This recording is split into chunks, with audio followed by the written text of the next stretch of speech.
Who are you? A question that is as dreading as death, especially if you're seated in front of people that are about to either give you a job or deny you. And imagine you've been applying for years and years, and someone asks you who you are. I was asked that one question that particular time. I was making a very huge presentation. And you know what that presentation was? It was a presentation about myself.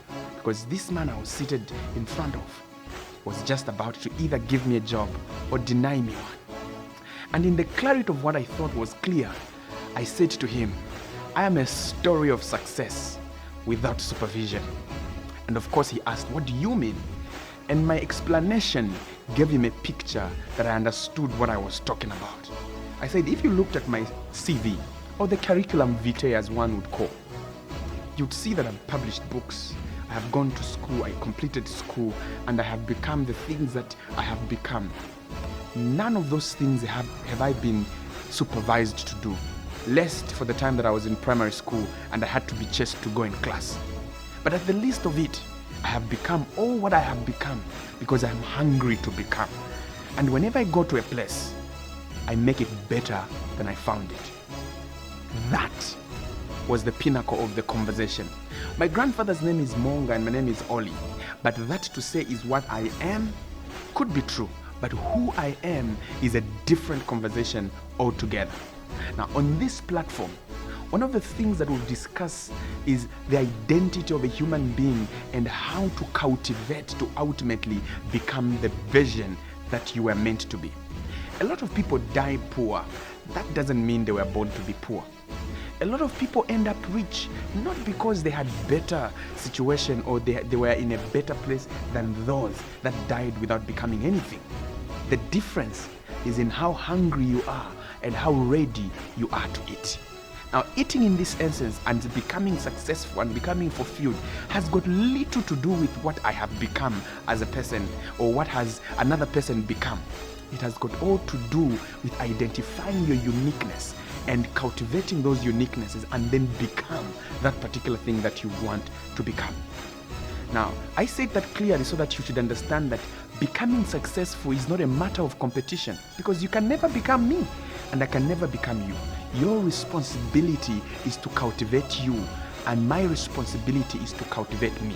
But you know what we can do is draw inspiration from one another and use it to cook and serve to ourselves and serve to the world that particular thing which we have cooked, which will have been our contribution to the world. To say that I have been here long would really be a lie, because I haven't been here for long and I intend to be here for long. But only longevity would be measured in the terms of what I will have contributed to the world. I don't want to be here for long in years. I want to be here for long in impact. So whether I am supervised or not, I am hungry enough to become. If you are hungry, you are the correct and the right person to give a picture of how hungry you are. And if you are to become, you are the one perhaps who understands the desire that you hold within your heart. We may not support you really. We may not believe you. But do you believe you? Do you believe that you can actually become? And sometimes when we're talking about becoming, a lot of people ask this question: how do I know what I want to become? The basic construct to answering the question is just trying to understand, what would you want to be? Would you want to be in a big house? Would you want to drive a nice car? Of course, those things are not ultimately the definitive of what we ultimately become, but yet they have a sense of how they can answer to the path of what we ultimately want to become. But you can start with desire. You can start with the things that you're passionate about. Sometimes you can also draw your identity from the things that frustrate you. Because if something frustrates you, perhaps you can do something about it. And doing something about it gives relevance to your identity, to what you ultimately want to be. Take a piece of paper. Sit down today. Write somewhere what you would want to become.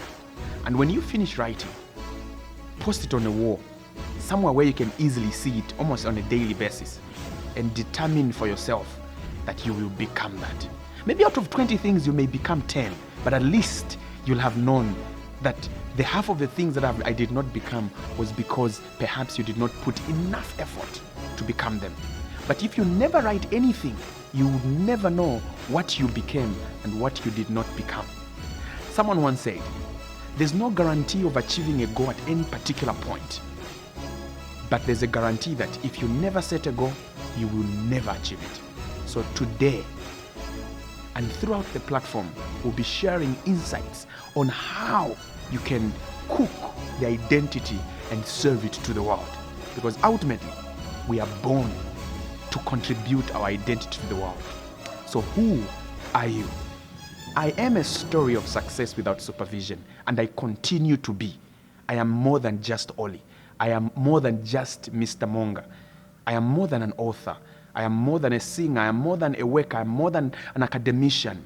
It's an identity that is embedded in what ultimately becomes of me, regardless of anything. And you know what? My grandfather's name is Monga, and my name is Ollie.